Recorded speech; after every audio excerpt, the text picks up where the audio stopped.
บรรยากาศสรุปเขาเด้อนี่เด้อสรุปเขาหลังจากเฮ็ดหน้าเฮ็ดไห้สรุปเขากินเบียร์กินเบียร์กินเบียร์โอ้สรุปเขา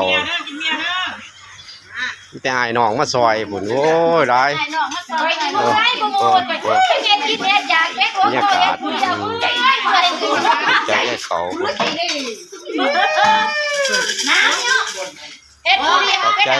ขอบใจนายน้องเด้อผมมาซอยเด้อโอ้ยโคตร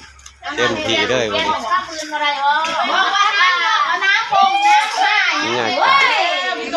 วันนี้ปีนี้มันบ่หลายเพิ่นเจรัดเพิ่นเลี้ยงเบียร์ลังนึง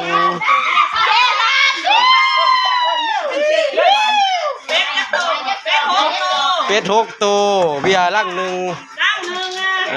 สรุปผลแต่ว่าสดเลยข่อยนี่พิเศษเพราะว่าข่อยมาเด้ข่อยมานี่เพิ่มก็สดเซ้ยแล้วแต่ผู้ละลังและซอยกันบัดสดเซ้ยข่อยบ่มานี่บ่แล้วได้เจ๊ใหญ่เฮาเจ๊ใหญ่ก็มาข่อยมาแต่ไกลได้แต่ว่าข่อยได้ล่างหวยเด้อเอานี่มันจังแซ่บดอกแก้วบ่ฝากกดติดตามเด้อพี่น้องเด้อกดไลค์กดแชร์นำแน่